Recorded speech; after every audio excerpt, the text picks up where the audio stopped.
Good morning, students. Today we will explain the second part of the chapter The Best Christmas Present in the World. But before doing that, let's recap what we have read in the first part of the prose.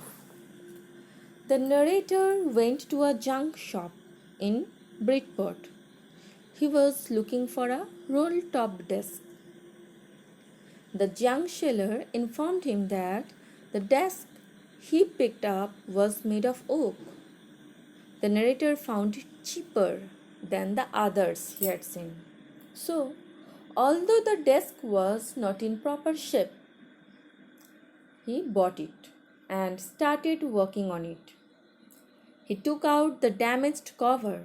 He observed that a lot of damage is there due to water and fire. He opened the drawer easily, but for the last one, he had to apply force. He found that in the last drawer, there is a tin box with a note on it with instruction to bury the letter with her. Out of curiosity, he read the letter that mentioned the address of Lady Macpherson. Last day we had read up to this. Let us start from part 2. Dearest Connie, I write to you in a much happier frame of mind because something wonderful has just happened that I must tell you about at once. We were all standing in our trenches yesterday morning. Christmas morning, it was crisp and quiet all about. As beautiful a morning as I have ever seen. As cold and frosty as a Christmas morning should be. So Jim writes to his beloved wife that, Dearest Connie, he has something to tell her. He has something wonderful to share with her, which had happened the previous day. I should like to be able to tell you that we began it, but the truth I am ashamed to say is that Fridge began it. Underline the word Fridge.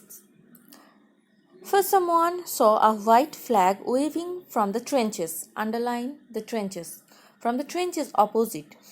Then they were calling out to us from across no man's land. Underline the phrase no man's land. Happy Christmas, Tommy. Underline the word Tommy.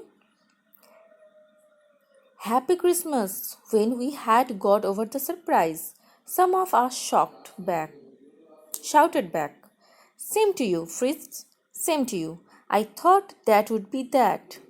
We all did, but then suddenly one of them was up there in his grey greatcoat and waving a white flag. Don't shoot, lads, someone shouted, and no one did. Then there was another Fritz up on the parapet and another. Keep your heads down, I told the men. It's a trick, but it wasn't. So, you have underlined the word Fritz. Fritz is the nickname of German soldier. Whereas Tommy, you have underlined the word Tommy. It is the nickname for the British soldier. You have underlined the word trenches. Trenches means a place on the ground where they dig it out and stand to aim at their enemy. And you have underlined the word no man's land, right? No man's land is an area which does not fall in any of the two countries, and it is an area between the borders of the two countries, so the area is called no man's land. Now what happened? When Jim with his soldiers were there in the trenches, they heard that the German soldiers are wishing them Happy Christmas. At first, they were surprised to hear from their enemy soldier, but some of them shouted back, Same to you, Fritz, same to you. Jim thought that it would be ended there, in wishing.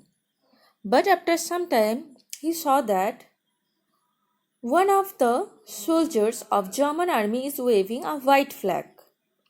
Now, do you understand what is the meaning of waving a white flag? Yes, it means they want to have a peace for some time. They don't want to indulge in war. So, one of the German soldiers waved the white flag. The British soldier thought that it is a kind of trick.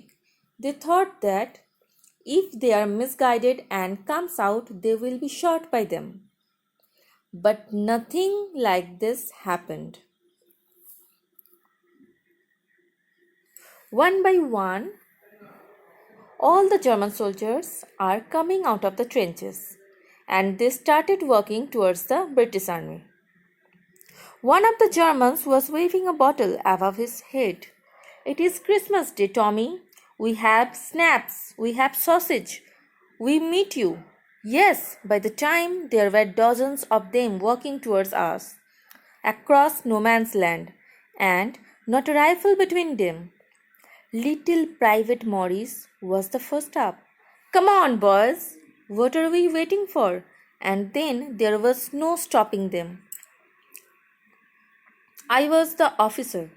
I should have stopped them there and then, I suppose, but the truth is that it never even occurred to me I should. All along their line and ours, I could see men walking slowly towards one another, grey coats, khaki coats, meeting in the middle. And I was one of them. I was part of this. In the middle of the word, we were making peace. Underline the sentence. In the middle of the war, we were making peace. So what happened? When the British soldiers saw that the German soldiers are coming out of the trenches and they started walking towards them, one of the British soldiers said that for what they are waiting, they should also go there. And all of them started working towards each other. And although the Jim was the officer of the British army, he could not utter a word. He also joined.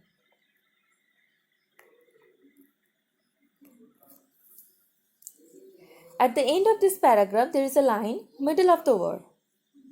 We were making peace. This line indicates that they are indulged to fight. They are obliged to fight. Both the armies do not want to fight, but they are obliged to fight. So, in the middle of the word, that has to happen. They are making peace.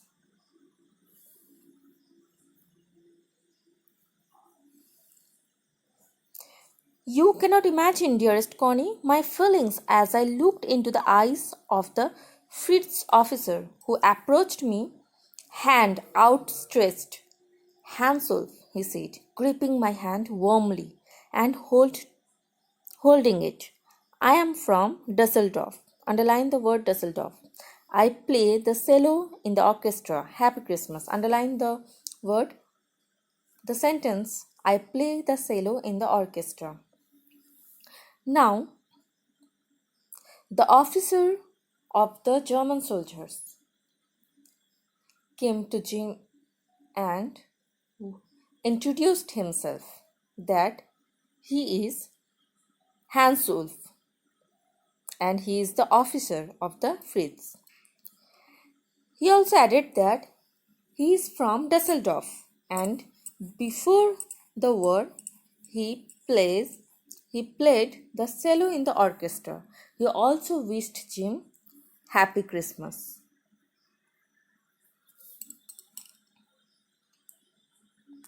"Captain Jim Macpherson," I replied, "and a happy Christmas to you too. I'm a school teacher from Dorset, in the west of England." Jim also introduced himself to him.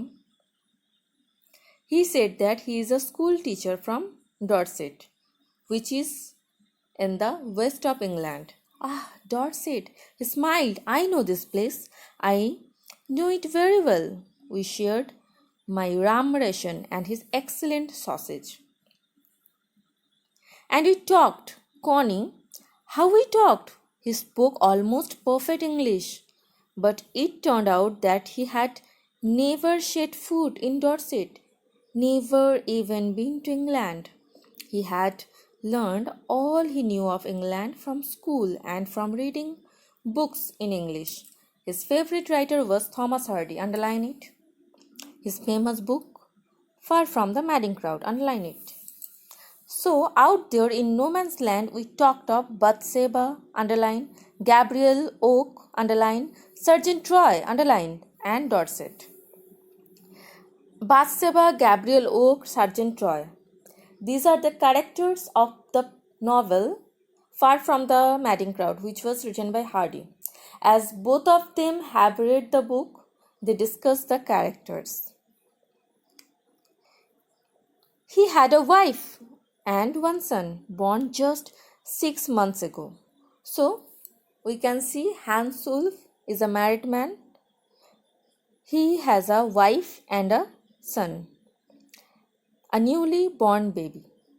As I looked about me, there were huddles of khaki and grey everywhere, all over no man's land, smoking, laughing, talking, drinking, eating. Hansulf and I shared what was left of your wonderful Christmas cake. Connie, he thought the marzipan was the best he had ever tasted. I agreed. We agreed about everything, and he was my enemy. There never was a Christmas party like it, Connie. So, when Jim told him that he is a teacher from Dorset, at first Hansel said that he knew the place. Later on, we come to know that he was never been to Dorset, never been to England. Yet he knew about Dorset because he learned about this in his school and from reading books in English. His favorite author was Thomas Hardy, and he had read the book Far from the Madding Crowd, which was also read by Jim. So they could talk about the characters of this novel. And as far as Jim could see that everyone,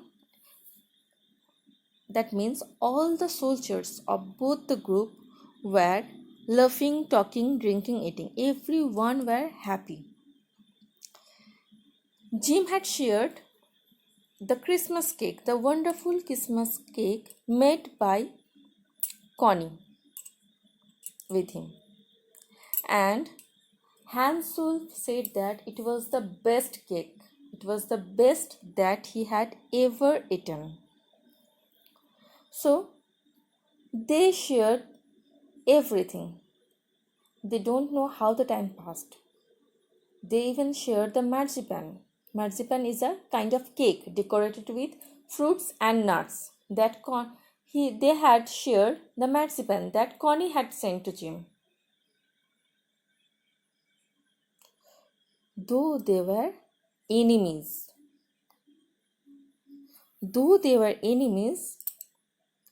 At heart they are friends.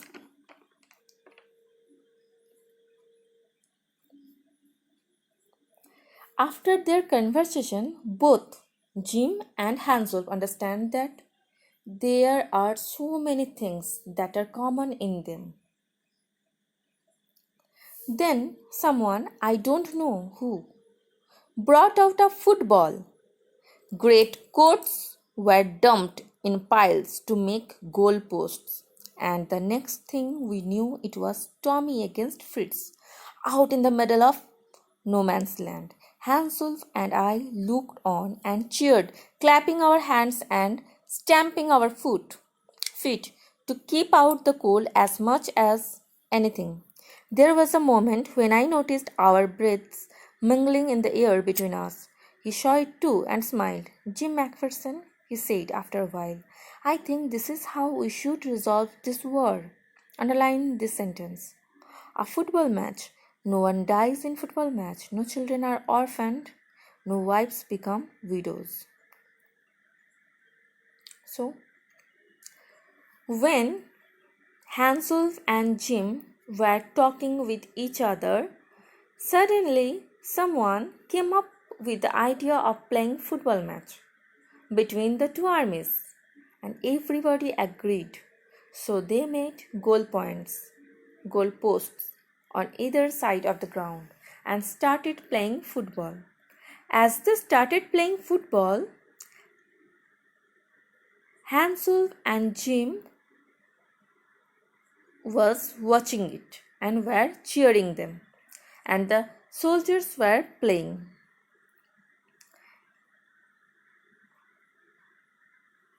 Then suddenly it was Hansel who said to Jim McPherson that it would be great if all the issues are resolved, and they could resolve it by playing football match instead of fighting war, instead of bloodshed. In that case, no children would be orphaned, no wives would be widows. So this is a deep thought that Hansel had in his mind. I would prefer cricket, I told him.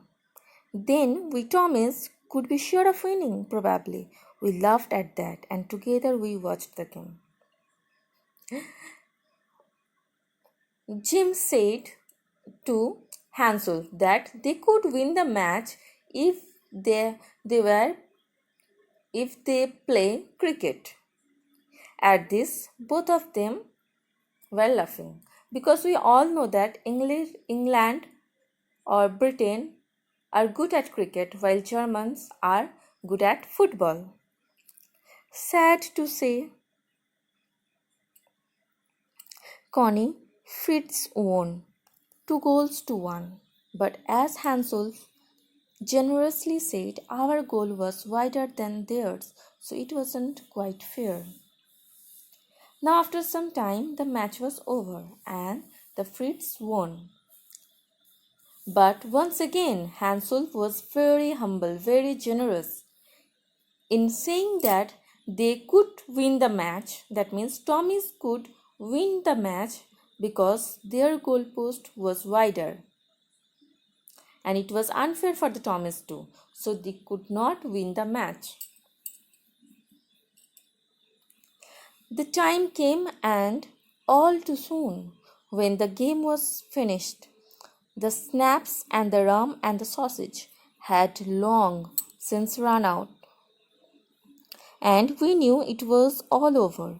I wished Hans well and told him I hoped he would see his family again soon, that the fighting would end and we could all go home. Now, as the game was over, the party was over, it is the time for the two armies to retreat to the trenches. It is the time to depart. Both of them wished each other well and wished that they could meet their family very soon. I think that is what every soldier wants on both sides. Hansel said, "Take care, Jim McPherson. I shall never forget this moment, nor you." He saluted and walked away from me, slowly, unwillingly, I felt. He turned to wave just once and then became one of the hundreds of grey-coated men drifting back towards their trenches. So they all get back to their trenches. At the time of retreat, at the time of departure, Jim could feel that no one was willing to go back to their trenches. That night, back in our dugout means a shelter for soldiers made by digging a hole in the ground and covering it. We heard them singing a carol.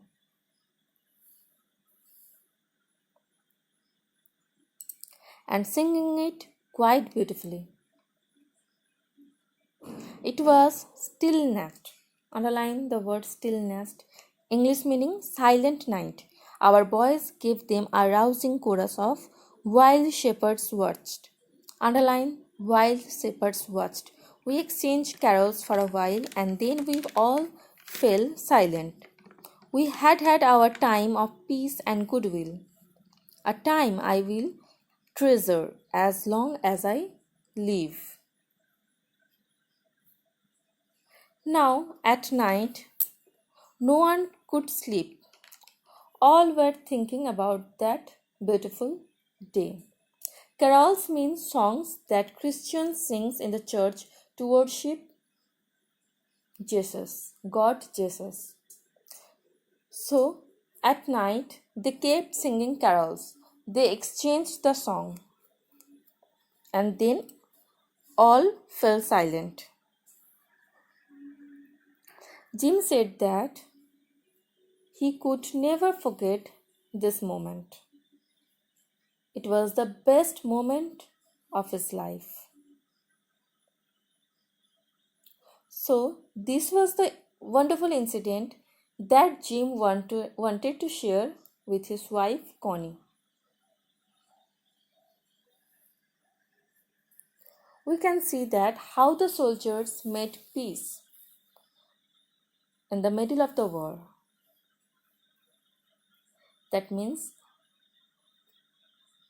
we can say that this happiness, this peace that they were making in the middle of the war was the best Christmas present for them.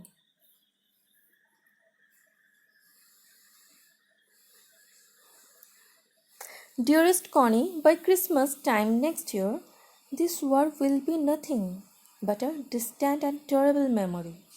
I know from all that happened today how much both armies long for peace. We shall be together again soon, I am sure of it. Your loving Jim. Now, in the last part of the letter, Jim said that he could feel from what happened that day that all the soldiers of both the armies want peace. They long for peace. So he was sure that the war come to an end and by the next year it will be a terrible memory. And he also promised his dearest wife Connie that he will come back home soon and the next year they will celebrate Christmas together.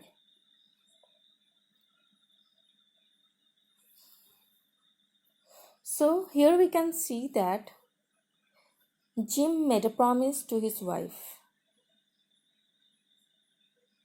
And this promise is the foundation of what we will read in the next part of the prose next day.